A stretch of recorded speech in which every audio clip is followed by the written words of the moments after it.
Seja muito bem-vindo à Saúde e Bem-Estar com Marcelo Menino, mais outro programa inédito. E agora, se você tem dificuldade de fazer exercício, você vai saber quais são os melhores exercícios, quais são os seus benefícios e o que nós podemos tirar de proveito. Porque ele é o Léo Costa, ele é personal trainer, pós-graduado em emagrecimento e treinamento resistido. Vamos aprender como fazer bons exercícios em curto período, definir massa magra, hipertrofiar. Seja muito bem-vindo, Léo Costa. Prazer, Marcelo. É um enorme prazer estar aqui com você, falando hoje. E hoje a gente vai discutir bastante sobre gasto calórico, sobre frequência cardíaca, sobre a desculpa que a gente não tem tempo de fazer aeróbio, fazer musculação, qualquer atividade física na prática, por questões diárias, vai cair por terra um pouquinho. Então a gente vai dar algumas dicas e instruções para que todo mundo consiga atingir o nível de saúde mínimo e qualquer objetivo que a gente queira aqui chegar, a gente vai ter um norte para onde a gente vai aqui hoje, né? Porque às vezes precisa de pouco tempo diariamente e a gente já tem grande resultado. Pouco tempo. Uma das questões que mais interferem hoje em dia é que as pessoas elas começam todos os projetos físicos e não terminam. Por quê? Já começa com uma pressão muito grande de começar uma dieta, de modificar o estilo de vida do nada, a partir do zero, e ela não entende que todo o percurso da vida dela será afetado. Noites de sono, questões familiares, questões de estudos e serviço. Então, quando a gente consegue atingir o mínimo de atividade física diária e consegue sustentar isso por pelo menos 21 dias, passa a se tornar um hábito. 1 mês, 2 meses, a gente começa a ver resultado. E todo mundo sabe que quando a gente começa a ver resultado, a gente não para. Seja um esforço físico, seja aumentar um salário, seja um carro melhor. Sempre que você vê que você está no nível melhor, a tendência é que você nunca mais queira voltar para esse estágio anterior. É que a gente sente que está no caminho certo, No né? caminho certo. Só que às vezes, posso estar errado, mas que eu percebo que às vezes as pessoas são muito imediatistas, né? Muito imediatista. Começou 2, 3 dias de exercício, uma semana, já pensa, não perdi nada. Olha, tô dolorido, tô sem energia, E não eu tô fazendo exercício, eu vou voltar a comer errado, eu vou voltar a minha vida desregrada. Mas não é isso, né? Não é isso. Uma das questões, inclusive, sobre a musculação que interfere muito é sobre a força. Então, a pessoa começa, uma semana ela vai estar quebrada, vai estar com dor no corpo todo. Na segunda semana, essa dor já escova o dente assim, né? Não, escova o dente, parece o T-Rex. Ela começa a adquirir força muito mais rápido do que ela perde massa gorda. E isso acaba chateando alguns praticantes e iniciantes, porque a pessoa começa a entender que ela está ganhando força, mas esteticamente não mudou. E na verdade é um processo natural, fisiológico. A gente tem um ganho de atividade neural que é muito mais forte, muito mais rápido no início do que a perda de massa gorda.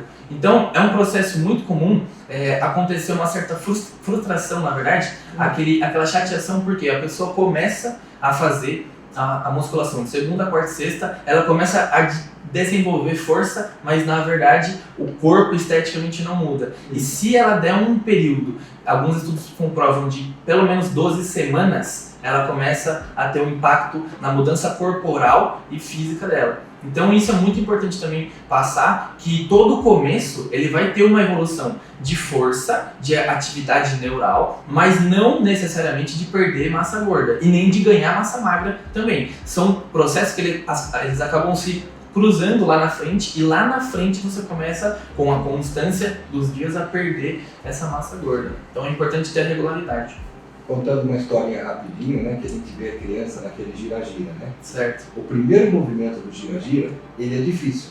Depois que embala, sai daí. Então, o que é nosso objetivo aqui do programa Saúde e Bem-Estar, que nós chamamos aqui nosso querido Léo Costa, é para trazer essa consciência, e nós vamos mostrar agora o beabá de vários tipos de exercício, frequências cardíacas, que ele queridamente preparou para a gente aqui no primeiro slide, que é sobre frequência cardíaca de repouso e frequência cardíaca máxima. Fala para nós um pouquinho da importância da frequência cardíaca, você que vai começar o exercício. A frequência cardíaca máxima, como a gente pode até avaliar aqui, ela tem um padrão que segue basicamente entre 50 até 80 batimentos por minuto. Você que está em casa aí, então, está se perguntando agora como a gente vai conseguir aferir essa frequência cardíaca. Então, básico e rapidinho. Pega seu pulso aí em casa agora, afere lado esquerdo em cima, proximal ao pulso, e você vai achar o batimento cardíaco. Faz aí, Marcelo. Achou? 1 minuto tem 60 segundos, certo? Certo. A gente vai então dividir por 15 segundos. Por 15? Vai contar Vamos rapidamente. começar agora, já vai começar. Vamos contar. É. Segura aí, vamos ver quanto que deu. 15 segundinhos. Certo. Finalizando. Quanto deu aí no seu? 15. 15. Então 15. 1 minuto, 60 segundos, a gente contou 15 segundos. Então 15 vezes 4, 60 batimentos por minuto. Tô certo? vivo, tô morto, tá Marcelo, bom? vê. Marcelo tá na faixa ali de 35 a 45, aproximadamente, é isso, certo? Em idade? Sim. Então a gente está com uma frequência ali, ó, de aproximadamente 60, excelente, em repouso, certo? Seria aqui. Excelente. Isso, excelente. Partindo dessa premissa que o Marcelo está com a frequência cardíaca excelente, volta naquela continha ali para mim agora. Tá. A gente vai usar uma conta básica, que é uma fórmula de Carvone, onde a gente vai achar 220 menos a idade. Então, 220 menos a idade, Menos 45, 45 vai dá dar 175. 175 batimentos por minuto seria a frequência máxima indicada, saudável e segura para que o Marcelo possa manter uma atividade física com máxima segurança. Então é 220 menos minha idade. 220 menos a idade. Então, você que está em casa, 220 menos a sua idade, você vai ter uma frequência cardíaca máxima para você atingir uma zona de intensidade. Passando agora o próximo slide, Certo. a gente vai entender um pouquinho por que a gente fez essa conta. Percebam aqui então que aqui a gente tem as zonas onde a gente começa muito leve e acaba numa frequência máxima. Muito leve essa parte cinza aqui, né? De 50% a 60%. Isso, muito leve, por quê? Ajuda na recuperação física. Então quem está em casa, não pratica absolutamente nada, vai começar atingindo essa frequência muito leve, que é básica, que ela não gera nenhuma capacidade a mais. Ela vai ajudar na sua recuperação diária e física. Então, para quem está começando, ele tem que começar devagar, respeitando seus limites, é um Perfeito. trabalho educativo. Que é uma caminhada de rua, por exemplo, aquela caminhadinha de domingo, de manhã, onde você sai sem o compromisso de atingir um gasto calórico, uma frequência cardíaca, seria esse muito leve. Sim. Passando agora entre 60% a 70% da frequência cardíaca máxima, a gente está agora na zona de queima de gordura. Então essa zona de queima de gordura, para quem está em casa e quer perder peso, né, perder o máximo de peso possível, seria legal realizar atividades que você fique na casa de 60% a 70% da frequência cardíaca máxima. Então, na perda de gordura, eu uso essa frequência. Você usa ela. É mais eficiente para perder peso? É mais eficiente. O quadro ao lado, se você quiser dar um zoom até, ele exemplifica os sistemas energéticos que todo o corpo tem para se movimentar, para fazer força do zero. Percebam aqui que do 0 a 10 segundos ali, a gente vai usar o sistema de ATP-CP, que é o de creatina fosfato. Que cor que é a linha? A cor azulzinha aqui, ó, clarinha aqui, ó. Sim. Tá vendo? Que ela dura até 30 segundos de esforço. De 30 segundos até 5 minutos, a gente tem uma prioridade do carboidrato como fonte de energia. E após 5 a 6 minutos, e independentemente agora da quantidade de esforço, seja 1 hora, seja 2 horas, seja até mais, você está usando mais a gordura como fonte de energia. E certo? essa gordura é essa linha vermelha? Isso. Ela que vai. Essa roxa aqui, ó. A roxa. Essa roxa. Então aqui que é queima de gordura. Isso, a linha roxa. Tá. Agora, por que a gente está falando disso? Isso, Tá? é. Essa é a parte que faz agora o fechamento. Quando a gente começa a aumentar demais a frequência máxima cardíaca, a gente está recrutando, está mobilizando mais carboidrato como fonte de energia. Certo? Certo. Quando a gente está em moderada para leve, a gente está mobilizando mais gordura como fonte de energia. Essas são as duas variáveis. Não parece, mas o tempo voa, a gente já volta com os tipos de exercícios que vão ser hipertrofia e definição e também quais exercícios que você vai perder gordura. Aguenta aí, break, já voltamos. Voltamos com Saúde e Bem-Estar com o Marcelo Menino, falando sobre exercícios, e você está aprendendo qual é a faixa de gordura. Está aqui com o nosso personal trainer, Léo Costa, e ele mostrou pra gente que é de 60% a 70%, Isso. que é onde você tem mais benefícios de perda de gordura. E aí você ia falar sobre os exercícios. Fala para nós um pouquinho dos exercícios. Exatamente. Então agora aqui a gente tem uma ilustração sobre o que é exercício aeróbio e anaeróbio. Eu não vou entrar em questão fisiológica, que aqui a gente demora muito para conseguir explicar, mas resumidamente, exercício aeróbio são exercícios que a gente não tem pausa, eles são cíclicos. Como aqui uma caminhada, uma corrida, um andar de bicicleta e uma dança. Exercícios que você não tem pausas para descanso, você está em atividade aeróbica constante. Sim. Exercícios anaeróbios, eles precisam de uma pausa para que tenha uma oxigenação e você consiga de novo utilizar o carboidrato como fonte de energia inicial. São exercícios que a duração tem como fonte principal um tempo curto, sprints e uma intensidade muito alta. Por exemplo aqui, levantamento de peso, a boa e velha musculação. Na musculação, uma série de supino tem uma duração média de 30 a 40 segundos, onde você atinge a sua falha e você faz uma pausa.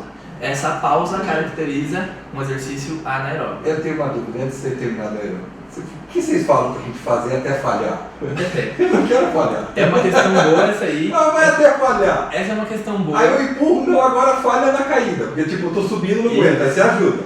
Aí na hora que tô caindo, você vai daqui a pouco. Por quê? Falha. Por que vocês falam, ó, vamos até falhar? Isso, falha por quê? Nessa questão, o corpo vai sempre se adaptar à carga que você está em questão ali, certo? O corpo, como a gente sempre ouviu, ele não entende, ele não conta, ele não sabe que estímulo ele está recebendo. O meu corpo ou o corpo do personal? Geralmente, você aguenta mais. O corpo geralmente, né? Por que a gente então atinge a falha? Porque a gente busca atingir todos os miofilamentos daquele músculo que está atuando, seja peitoral, seja quadríceps, seja uma panturrilha, para a gente atingir a capacidade máxima dele de fazer força, para que no dia seguinte você atinja uma supercompensação, que é o nome dado a todo estímulo que você recebe. Quando a gente tem um estímulo muito grande, o seu corpo ele vai acabar causando um dano muscular que vai romper as fibras locais, e nessa recuperação, ele exige que você aumente a força e aumente o tamanho das fibras para que você, no dia seguinte, possa suportar pelo menos aquela carga. Só que você faz o quê? Meses, tá? Isso a gente fala de meses. Você vai sempre estar aumentando a sobrecarga, vai estar sempre aumentando o estímulo. Então, você vai sempre modificando um machucado o tamanho do bem, dele. vamos dizer Exatamente. assim, no músculo, e ele vai ficando mais robusto, mais bonito, igual você tem aqui a diferença de hipertrofia Exatamente. E de definição. Essa é uma diferença muito grande que a gente vê, né, em academias, crossfit, enfim, né, a diferença de um cara grande, um cara forte e um cara seco, né? O que é essa diferença aqui? Na verdade, ambos eles têm bastante força, mas aqui o que vai estar mudando de verdade é a composição corporal deles. No quadro à direita, a gente tem um cara muito forte, pode ser um powerlift, na verdade, onde ele tem a força muscular muito maior do que um cara menor do que ele, um cara mais seco, certo? Geralmente o volume muscular dele é muito maior do que um cara sequinho, só que o volume de gordura também é maior, a composição corporal dele é maior. Nesse caso, ele não está visando a estética, o corpo dele, esteticamente, é deixado de lado, porque ele precisa ser mais forte para participar do esporte que ele faz. Um cara definido, ele já visa a estética como função principal ali. Então ele não se importa muito se ele pega 50 no supino, se ele pega 100, se ele pega 200. Não importa muito essa carga para ele agora, mas importa ele ter um corpo mais slim. E quanto mais músculo para um corpo em questão de gordura mais seco. Então a ideia desse cara aqui é ganhar o máximo de músculo possível e manter o percentual de gordura dele mais baixo possível também. Entendi. Essa sempre vai ser a ideia. Entendi, essa é a diferença de hipertrofia e definição. Exatamente. Então, na realidade, o definido é o que está com a barra Isso, aqui. exatamente. E o outro, ele tem mais força, mas ele também tem uma massa de gordura maior também, em função das atividades que ele desenvolve. E a gente tem até um guia hoje em dia de percentuais. Então, homens abaixo ali dos 15% já começam a aparecer os gominhos do abdômen, que é esse músculo, todo mundo já tem ele com esse formato assim, mas conforme você tem uma gordura mais elevada, ele acaba sumindo. Então, homens acima de 15% já começa a ter essa aparência estética. Mulheres ali abaixo da casa dos 20, 22 para baixo, quanto mais baixo melhor, 20, a gente começa também a ter uma estética um pouco melhor. E eu tenho uma dúvida também, porque vocês não batem tanto na tecla do peso. Vocês falam que o que importa é a bioimpedância, porque na bioimpedância a gente tem vários dados. Exatamente. O que é a bioimpedância, para quem nunca ouviu esse termo ou sabe pouco? Bioimpedância, então, é uma avaliação, hoje em dia, feita de uma forma mais fácil, que não existe tanto protocolo assim, não existe tanto material onde você faz subir em alguma balança, né? Seja bipolar ou tetrapolar, que ela tem uma aferição em 4 polos ou 2 polos, e ela faz uma leitura corpórea geral e dá um índice indireto, ela não é totalmente segura, mas ela é indiretamente positiva, para índice de massa gorda, massa magra, densidade óssea e composição de água que o seu corpo tem ali. Certo? Isso que dá naquele não. É isso que ela vai estar aferindo ali. Quando a gente olha o ser humano por fora, né, cada um tem suas curvas. Certo. Mas tem gente que é magro, mas tem muita massa de gordura. Exatamente. E tem gente que às vezes você olha, o cara é grande, mas ele tem muita massa muscular. Perfeito. E aí, você trouxe esse slide, olha a diferença de tamanho, pessoal, aqui, né? Fala um pouquinho para nós aqui, Léo. Quer ver, ó? Da diferença dessa imagem amarela, que é o tamanho da gordura de 1 kg. 1 kg ali, olha o tamanho. E olha 1 kg de músculo. Olha como é diferente, né? Os dois pesam 1000 gramas. Aqui no caso aqui, a gente tem um bodybuilder, um atleta, né? Provavelmente de musculação, que atingiu 90 quilos e um percentual de gordura muito baixo. Então ele tem muito mais quilo em músculo e muito menos quilos em gordura. Certo. Volumes bem menores. O lado direito a gente tem um sedentário, provavelmente, onde ele tem também o mesmo peso na balança bruta, mas a composição corporal inversa. Ele tem muito menos músculo, né? E tem muito mais gordura, inclusive a gordura visceral, que são as gorduras que estão alojadas na região dos órgãos e vísceras, daí que vem o nome vísceras, né? Então, se a gente pega um sedentário, à esquerda, atleta, praticante de atividade física, além de ter um baixo percentual de gordura, ele tem um baixo percentual de gordura visceral, o que, metabolicamente falando, seria o ideal. E o cara aqui ao lado, ele é sedentário, por isso ele tem um acúmulo de gordura muito maior e, consequentemente, tem também uma gordura visceral que gera muitos riscos de câncer, doenças, síndromes metabólicas, né, ao longo da vida, e está mais suscetível a ter doenças por não praticar atividade física e por estar com uma composição corporal completamente fora do que seria a composição de uma pessoa saudável. Então, vou fazer uma pergunta direta agora. Se eu estou lá em casa, eu sou meio gordinho, estou meio obeso, né? Falava obesidade 1, 2, 3, tem classificação, mas eu estou obeso. A melhor forma de eu perder gordura é eu fazendo aquele cálculo que você falou e trabalhando aquela zona de queima de gordura. Isso. Ou não? Sim, mas eu vou um pouquinho mais além então. Isso. Rapidamente aqui. Para a gente perder gordura é matemático, caso matemático. Se tiver comendo mais do que está consumindo, vai engordar. Seja você alto, baixo, magro ou gordinho, mesmo fazendo exercício, mulher ou homem, mesmo praticando exercício, se você comer muito, a somatória final, se você estiver em superávit calórico, com um aporte calórico maior, vai engordar. Isso é fato, tá? Se você quer perder, somando atividade física com a sua taxa metabólica basal e você estiver comendo menos, você vai perder peso. Isso é fato, isso é comprovado com estudos. Perder peso é matemática. Matemática. E metabolismo basal é eu estar em repouso? O que é o basal? O basal, então, é sem incluir atividade física. Eu gasto, por exemplo, 2.000 calorias para manter o meu corpo parado, sem consumo, sem a adição de exercício, né? Então, uma dica prática aí, para quem está em casa, é fazer exatamente isso aí. Passar com um nutricionista básico, fácil, que vai direcionar a sua ingestão calórica. Isso é ponto número 1. Número 2, não menos importante, é incluir atividade física antes de qualquer coisa, tá? Seja caminhada, seja crossfit, seja musculação, patins, bike, não importa. Para você dar um passo inicial. E aí, o terceiro ponto, não menos importante, é você ter como objetivo, né, e atingir o seu objetivo. O meu sempre foi de ganhar peso. Eu então era muito magro, sempre fui muito magro e queria ganhar peso. Concorda que se eu fosse andar de bike, eu não estou construindo massa muscular? Se eu fosse correr somente na rua, eu não estou treinando para ganhar massa muscular. Então eu estou bem vascularmente falando, mas eu não estou construindo massa muscular. Então você em casa não espere ficar forte fazendo atividades somente aeróbia. E você que quer reduzir peso, né, não tem como fazer isso sem uma dieta. Então você pode se matar de fazer exercício físico. Se estiver comendo a mais, estiver com uma dieta em superávit calórico, você vai engordar, seja você acordando 4 horas da manhã para fazer corrida, cardio em jejum, que seja. Se a soma final do seu dia estiver comendo mais, você vai engordar.